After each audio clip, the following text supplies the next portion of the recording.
Zekinom gastronomskom crtom. Najbolji kuvar na svetu. Zeku zovemo rezident umetnik, ali su ostali gosti i sve se tako uklopilo. I za te ljude o kojima govoriš, koji dolaze, koji ti se javljaju, su mnogo dobro reagovali na te slike. I prodaju se slike. Danas smo imali jednu super zanimljivu situaciju da čovjek koji ima poslovnog prijatelja iz Francuske koji je rekao da mora da ga dovede kod nas u Reset i da mu priredi tu klopu i taj događaj. U stvari, to je cijela jedna priča sa sedenjem, sa svim. Nije to samo jedenje. To je ono kao prosto da daš sebi oduška da si mogu da vremena. završim ovo. Ja sam kod toga bio da uradim moju grafiku. I donao sam je u restoran i pitao za sutra. Sliku. Sad kasnije taj čovjek je kupio tu sliku. Stvarno. $200 meni u džep. To sad nećemo da otkrivamo. Ali je... Ali brzo se dogodilo. Da, spontana reakcija. Kada bi dao sve pare da to imaš, znaš, to je ta varijanta. Ali, opet ja sada moram da završim. Sliku treba da dobije čovek koji je Parižanin, koji će doći tu. Slika će od sada do njegove posete koje je u junu stajati kod nas u Resetu na zidu. Oni će sedeti tu za tim stolom i onda će mu taj čovjek skinuti sliku, a pozadi će u stvari pisati da je to njemu. A ja mu posvetio već napred. I to eto. Igrate se, vidim da mi je lepo igrati. Da, igramo se, družimo se. I slika ide u Pariz. Hranimo se. Hranite se. Sad hoću da pričam i o tom delu. Mislim, i to mi je bitno, i ta vrsta užitka. A Mišo, kakva im je klopa? Fenomenalno. Zeka, ja sam išao i ranije kod Zeke da jedem i ja sam govorio Zeko, ti si najbolji kuvar na sveta, on voli kulinarstvo, to je pravi umetnik. To ne može da promaši čovjek. Šta god da napravi, to je super. Uživancija od svega ume da napravi gozbu, što kažu, da ju malo stvari. To su male porcije, ali gastronomske. To je nešto nevjerovatno. To je prirodan talent neki. Je li tačno da se vaše slike nalaze u domu Frank Sinatre? Da. Da su se nalaze. Pa ne znam da su se nalaze. Ne. To je jedna priča, opet moram kratko da ispričam. Naravno, ja jedno čekam da čujem. Moja bivša žena se zabavljala sa Frank Sinatrom Jr.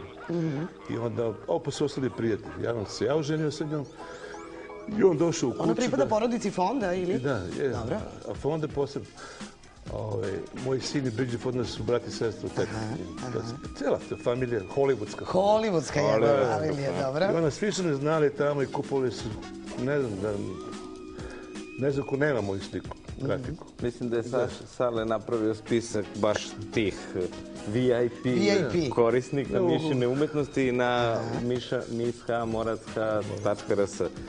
I to je stvarno impozantno. Impozantan broj, da. Krenuli smo od Franka Sinatre.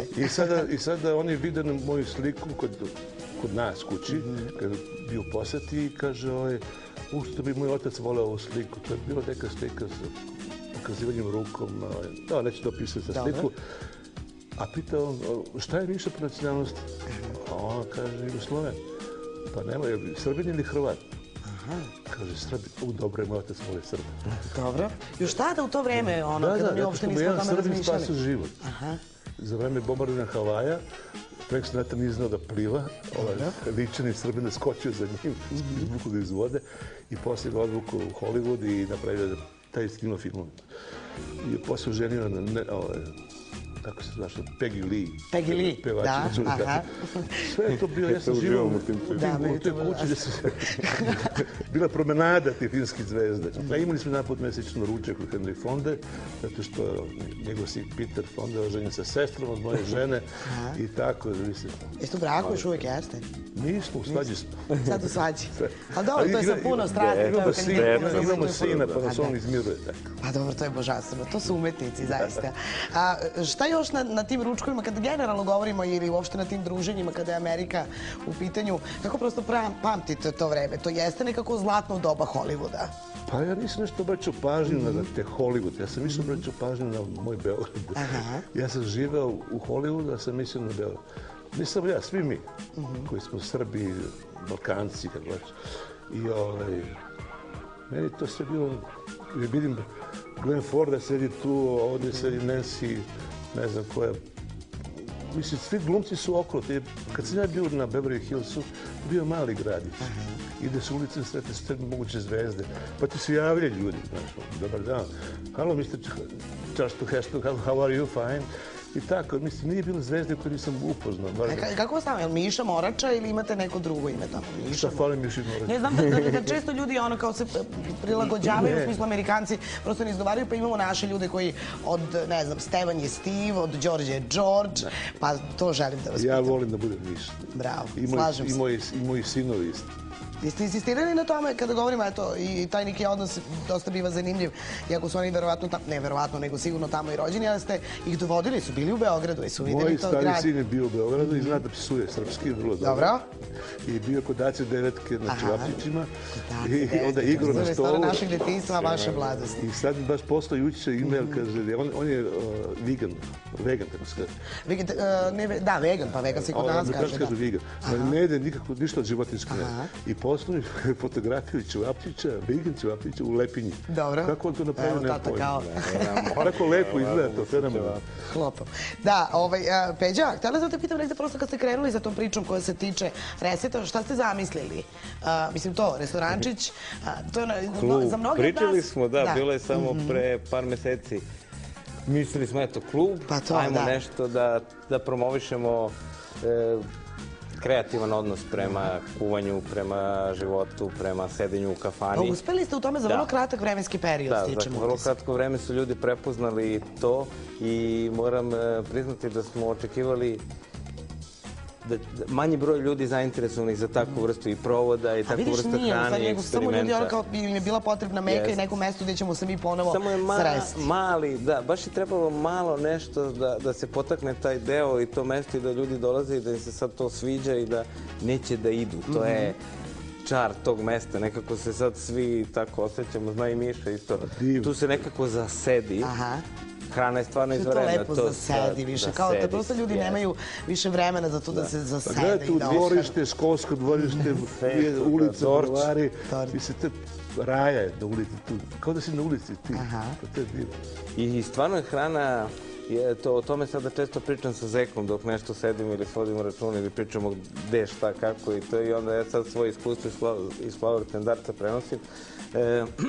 Hrana je opet jedna malo čarobnija stvar nego umetnost ili slika ili tako nešto, jer je nekako opipljiv užitak u pravom smislu te reči i onda gledam ljude kako stvarno uživaju u tome i kako je to neka alhemija, mi to zovemo. Sve to u stvari nemamo nikakav plan ujutro, zavisi nam bukvalno od toga šta ima na Bajlonijevoj pijaci.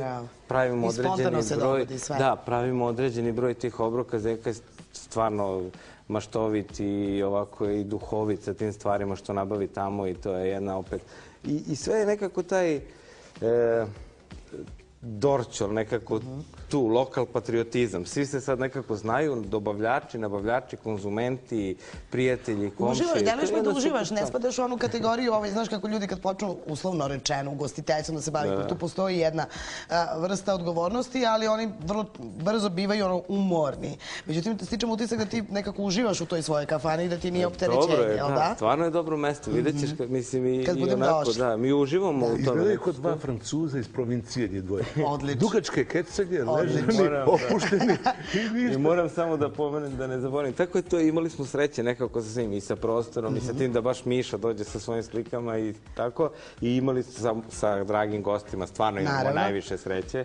Ali smo imali sreće i sa jednim momkom koji nam sada pomaže, koji nam je bio stvarno neophodan kako je sve ovo poraslo, koji se zove Stefan Bukić, stvarno moram da ga pozdravim, koji se isto tako... Sve se kao neke puzle je išlo i nekako tako ide i puštamo. Mozaik se samo slaže, ali bez opterećenja da nešto mora. S tim što... Ili što bi Amerikanci rekli must, ono kao mora, to sada mora, nema te vrste imperativa i to mi je drago. Svi su ovde nasmijeni i opušteni. Bravo. Jedva čekam da dođem, dolazim sutra.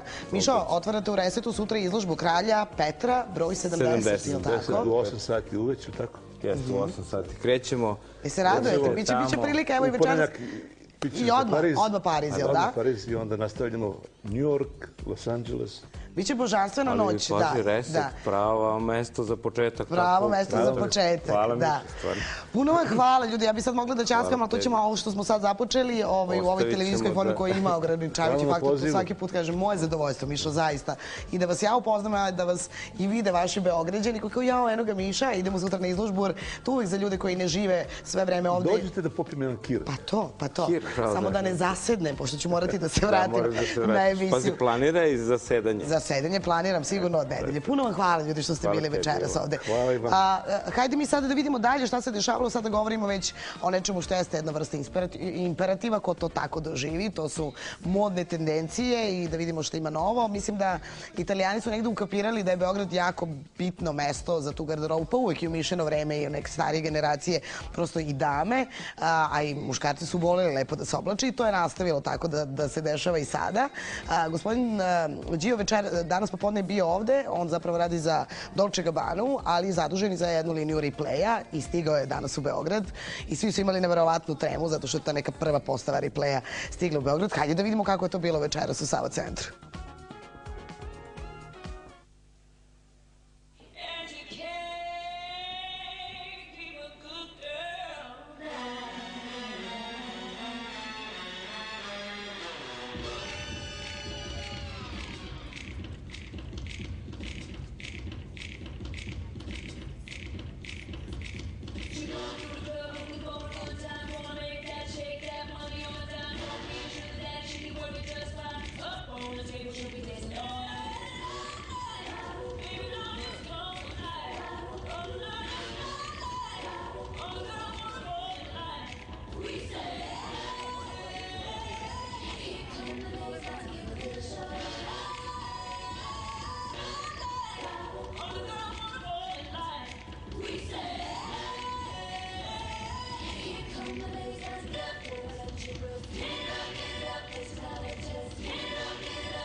Bexperience ponosno predstavlja jednog od najtraženijih DJ-eva s obe strane Atlantika, superstar globalne elektroscene, Paul Van Dyk. Podrška Giuseppe Ottaviani, 2. april, Bell Expo centar. Beskompromisno dobro pivo za beskompromisno dobar provod. Bexperience. Kultni film koji obožavaju milioni širom sveta. Doručak kod Tifanija. Prema istoimenom romanu Trumana Capota, pretočen u dramsku priču, na velikoj sceni Madlenijanuma. Premijera 26. mart, reprize 28. mart i 1. april.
Sad ne mogu više ništa da ti kažem.